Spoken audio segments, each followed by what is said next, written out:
I really think that we've just been able to encapsulate the amount of difference in not only in my voice but in the kind of person I've become over these past 2.5 years. A teenage boy walks onto a stage in a Jimi Hendrix t-shirt and baggy jeans, and one of the most famous judges in the world takes one look at him and says, "Just when you think things couldn't get any worse." The audience laughs. The panel braces for disaster, and then he opens his mouth to sing, and the entire room goes completely silent. That boy would go on to sign a £1 million record deal, tour the world as a professional tenor, and still lose the competition to a dog. This is the real story of Jonathan Antoine, and it's a lot stranger, sadder, and more inspiring than most people realize. Long before any of that happened, Jonathan was just a kid in Essex who got bullied for being different. Born in January 1995 near Hainault, he grew up the son of a police inspector, and by all accounts his early years were rough. He struggled with his weight, he struggled to fit in, and like a lot of kids who don't feel like they belong anywhere else, he found comfort in something that was entirely his own: singing. It wasn't glamorous at first. It was just a quiet outlet for a kid who felt like an outsider everywhere else. Everything started to shift when he enrolled at West Hatch High School in Chigwell, in Essex. There, a singing teacher named Jenny Ewington noticed something in him that nobody else had picked up on. She started working with him, pushing him toward pieces that actually tested his range, and slowly, the shy, overweight teenager who got mocked in the hallways became known around school as the boy with the incredible voice. That's not a small thing. For a kid who'd spent years being told, directly or indirectly, that he didn't measure up, that shift in how people saw him mattered. It was also at that same school that Jonathan met a classmate named Charlotte Jaconelli. Their singing teacher paired them together, and the two of them ended up performing The Prayer, the Andrea Bocelli and Celine Dion duet, for their teacher's wedding. It went well enough that somebody suggested they send an audition tape to Britain's Got Talent.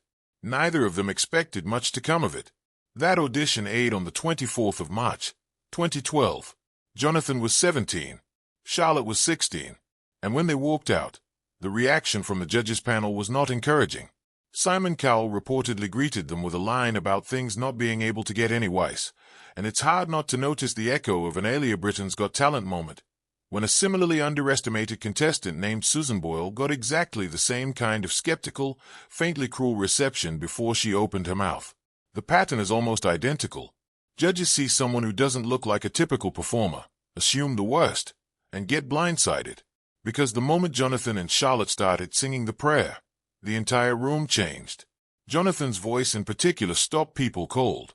It was a full, rich, classically trained tenor voice coming out of a teenager, and it did not sound like a novelty act or a nervous kid doing his best. It sounded like a professional. By the end of the performance, the judges were standing, the crowd was on its feet, and Simon Cowell, the same man who'd opened with a joke at their expense, was comparing Jonathan's voice to Luciano Pavarotti.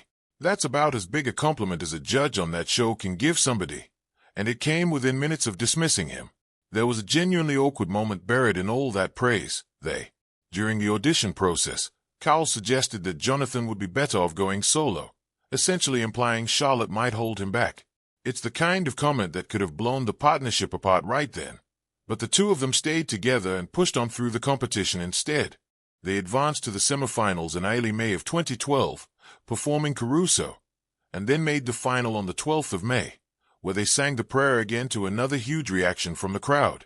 And then, on finals night, they didn't win. The title went to Ashley and Pudsey, a dog act, where a woman and a trained dog performed a routine together. It's one of the more famous what results in the show's history, and Jonathan has talked since about how that loss actually felt in the moment, describing a sinking feeling in his stomach as the result was read out, even though he managed to hold it together on stage. Here's the part of the story people tend to forget. Coming in second turned out to barely matter.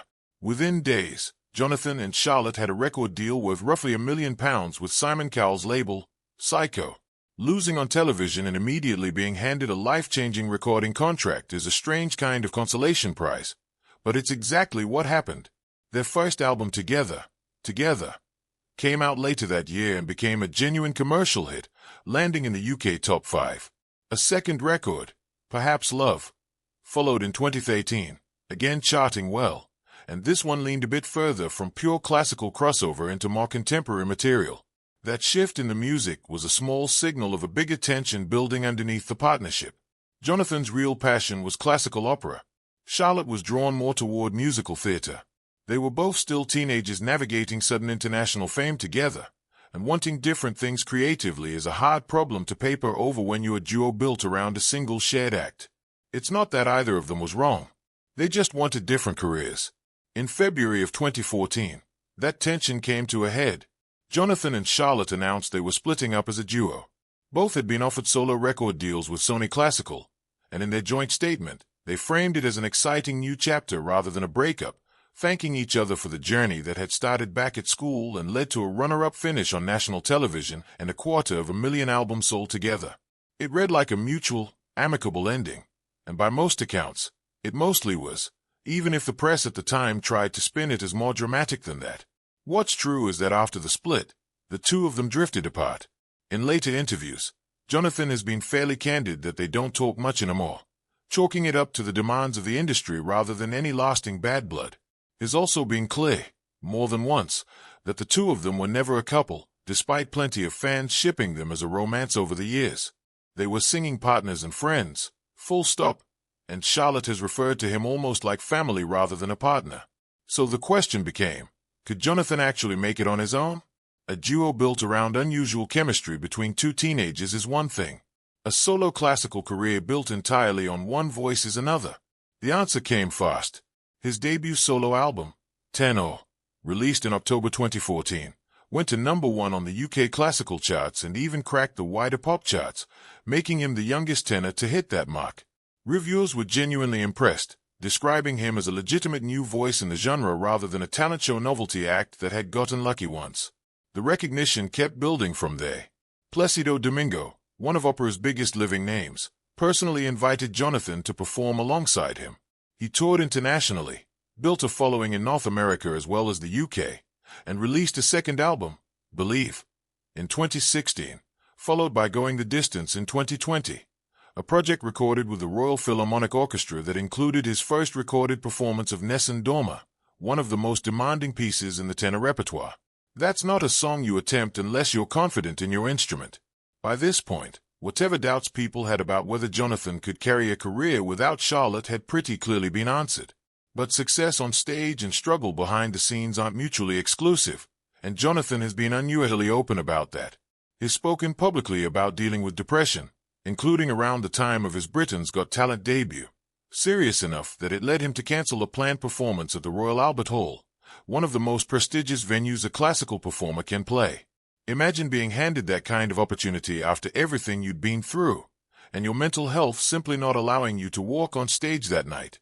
He's talked about it candidly in interviews rather than hiding it, and has used his platform since to speak about mental health more broadly, including work around anti-bullying messaging, which makes sense given what his own childhood looked like.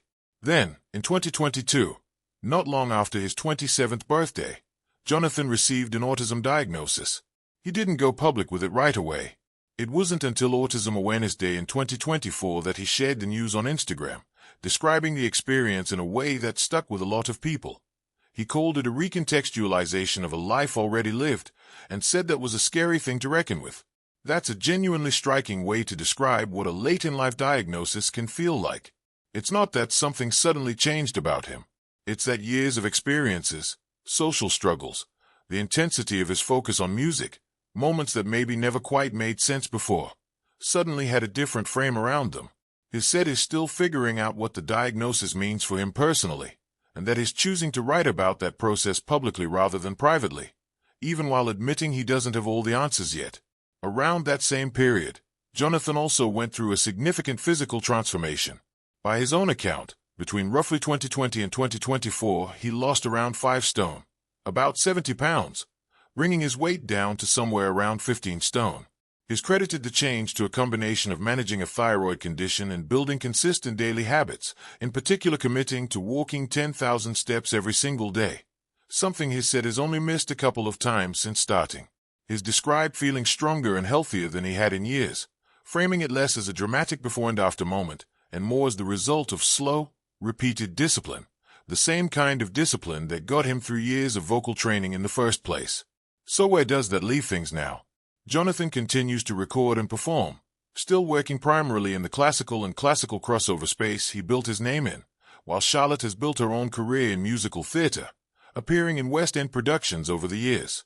The two of them aren't estranged exactly, but they are also not the tight duo fans remember from 2012, and both have made peace with that being a natural outcome of two people wanting different careers rather than any kind of falling out. Jonathan, meanwhile, has kept performing, kept releasing music, and kept talking openly about mental health, autism, and body image in a way that a lot of his fans clearly respond to, based on how people engage with him online. What's easy to miss, looking back at just the highlight reel version of this story, is how much of it was genuinely difficult in ways that don't make for a triumphant 30-second clip. A kid who was bullied from a young age. A shock viral moment that came wrapped in a judge's dismissive joke before it came with praise. A partnership that worked brilliantly for 2 years, and then had to end because two people wanted different things. A depression diagnosis serious enough to cancel a dream performance. An autism diagnosis at 27 that reframed an entire childhood and adolescence after the fact. None of that fits neatly into the underdog wins the crowd narrative that clips of his audition tend to suggest. The real story is messier, slower, and honestly more human than that. Jonathan Antoine didn't win Britain's Got Talent. He came second to a dancing dog, which is objectively one of the stranger footnotes in reality television history. But he ended up with something that a trophy from that show wouldn't have guaranteed anyway. An actual, sustained career doing the thing he loves, built on real vocal ability rather than a single viral moment, and a public willingness to talk honestly about the parts of his life that were genuinely hard. That's a less flashy ending than Teenager Wins Talent show, but it might be a more honest one.